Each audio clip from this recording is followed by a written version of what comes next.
Hi friends, வணக்கம் and welcome to எங்கள் வீட்டு சமையல். நம்ம இன்றைக்கி வந்து நவராத்திரி ஸ்பெஷல் ஸ்வீட் ரெசிபி ஒன்று செய்ய போகிறோம். ரொம்ப ஈஸியான ஹெல்த்தியான ரெசிபி. என்னன்னு பார்ப்போம் வாங்க. கொஞ்ச நாளில் நவராத்திரி ஸ்டார்ட் ஆக போகுது. அந்த நவராத்திரிக்கு நிறைய வீட்டில் கொலு வைப்பாங்க. கொலு வைக்கிறது ரொம்ப விசேஷமாக இருக்கும். அதனால் அவங்க வீட்டில் சாமிக்கு நைவேத்தியமாக இனிப்பு வகைகளோ அல்லது சுண்டல் வகைகளோ படைப்பாங்க. அந்த வகையில் பார்த்தோம்னா இன்றைக்கி நம்ம வந்து பாசிப்பருப்பும் நாட்டு சர்க்கரையும் சேர்த்து ஒரு ஹெல்த்தியான ரெசிபி தான் செஞ்சு காட்ட போகிறோம். வாங்க எப்படி செய்யலான்னு பார்க்கலாம். நம்ம இன்றைக்கி வந்து பாசிப்பருப்பில் ஒரு ஹெல்த்தியான புட்டு, இனிப்பு புட்டு எப்படி செய்யணுன்றது தான் பார்க்க போகிறோம். இதுக்கு வந்து 200 கிராம் போல் நம்ம பாசிப்பருப்பு எடுத்துக்கணும். இந்த பாசிப்பருப்பை வந்து நல்லா ஃபஸ்ட்டு கழுவிக்கணும். இது பார்த்திங்கன்னா இது வந்து ப்ரோட்டீன் ரிச் பருப்பு அப்படின்னே சொல்லலாம். ஸோ ரொம்ப ஹெல்த்தியான ஒரு புட்டு ரெசிபி தான் இது. இப்போ இந்த பாசிப்பருப்பை வந்து நல்லா கழுவிட்டு இந்த மாதிரி வடிகட்டியில் நீங்கள் வந்து வடிகட்டிட்டிங்கன்னா தண்ணி இல்லாமல் இருக்கும். இப்போ நல்லா கழுவிட்டு இதை தண்ணியில் ஒரு 1லேருந்து 1.5 மணி நேரம் போல் இதை நல்லா ஊற வச்சுடுங்க.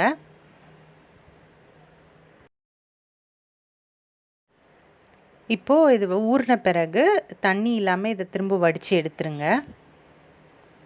வடித்து எடுத்துட்டு நம்ம மிக்சியில் வந்து இதை பல்ஸ் பண்ணி எடுக்கணும்.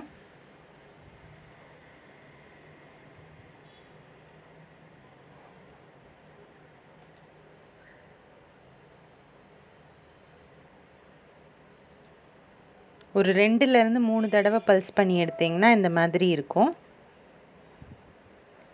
இந்த மாதிரி எடுத்துக்கோங்க. இப்போது நம்ம வந்து இட்லி தட்டில் இதை வந்து வேக வைக்க போகிறோம்.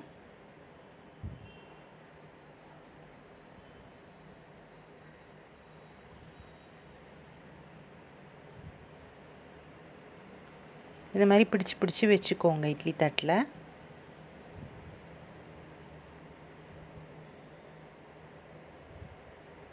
இப்போ தண்ணி வந்து இட்லி குக்கரில் வச்சு அது நல்லா வந்து கொதிக்கணும். கொதிக்க விட்டு இதை வந்து வேக வச்சு எடுக்கணும். இப்போ இது வேகிறதுக்கு வந்து குறைஞ்சது ஒரு 7லேருந்து 10 நிமிஷம் போல் ஆகும்.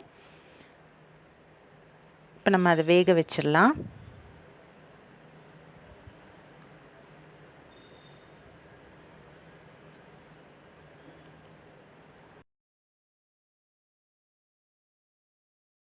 இப்போ வந்து ஒரு 10 நிமிஷம் ஆயிடுச்சு. நம்ம எடுத்துருவோம்.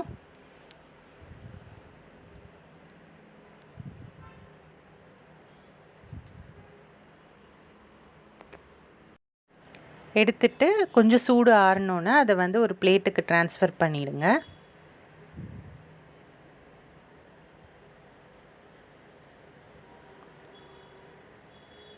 இந்த மாதிரி கட்டியாக தான் இருக்கும். அதை வந்து குட்டி குட்டியாக இந்த மாதிரி நறுக்கிக்கோங்க. நம்ம கத்தியோ எதையோ வச்சு, இல்லை கையில் கூட பிச்சு போடலாம்.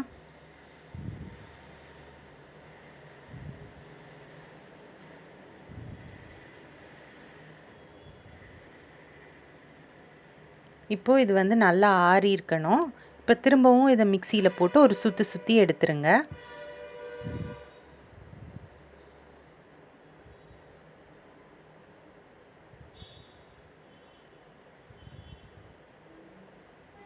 இந்த மாதிரி தான் இருக்கும். இப்போது கடாயில் தேவையான அளவு நெய் சேர்த்துக்கோங்க. நெய் சேர்த்துட்டு முந்திரி பருப்பை வந்து நல்லா செவக்க வறுத்துக்கோங்க. முந்திரி பருப்பு வந்து ஓரளவு நல்லா செவக்க வறுப்பட்டோன்னே அதில் வந்து வச்சுருக்க அந்த பாசிப்பருப்பை வந்து சேர்த்துக்கோங்க. வெந்த பாசிப்பருப்பை நல்லா கிளறி விட்டுக்கோங்க. அடுத்து வந்து ஒரு சிட்டிகை உப்பு மட்டும் இதில் சேர்த்துக்கோங்க. இந்த டேஸ்ட்டை என்ஹான்ஸ் பண்ணும் அதுக்காக.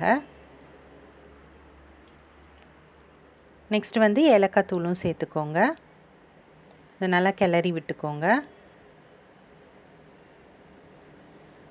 இறக்குறதுக்கு முன்னாடி நிறையா தேங்காய் துருவல் சேர்த்து நல்லா கிளறி விட்டுட்டு அதுக்கப்புறமா இறக்கிக்கோங்க. இது நம்ம சொன்ன மாதிரி ரொம்ப ஹெல்த்தியான ப்ரோட்டீன் ரிச் புட்டு அப்படின்னே சொல்லலாம். நம்மளோட சுவையான பாசிப்பருப்பு புட்டு வந்து சூப்பராக தயாராகிடுச்சு. இதுக்கு வந்து நீங்கள் நாட்டு சர்க்கரையோடு நீங்கள் வந்து இதை சேர்ந்து சாப்பிட்டிங்கன்னா ரொம்ப அருமையாக இருக்கும். ஸோ ரொம்ப சிம்பிள், ரொம்ப ஈஸி, ஹெல்த்தியான ரெசிபி. கண்டிப்பாக நீங்கள் ட்ரை பண்ணுங்கள். ட்ரை பண்ணிவிட்டு உங்களோட ஃபீட்பேக்கை எங்களுக்கு கமெண்ட்ஸில் போடுங்க. இந்த வீடியோ உங்களுக்கு பிடிச்சிருந்ததுன்னா லைக் பண்ணுங்கள், ஷேர் பண்ணுங்கள், சப்ஸ்கிரைப் பண்ணுங்கள். மறக்காமல் பெல் பட்டனையும் டேப் பண்ணுங்கள். அப்போ தான் எங்களோட ரெகுலர் அப்டேட்ஸ் உங்களுக்கு வந்து சேரும். தேங்க்யூ.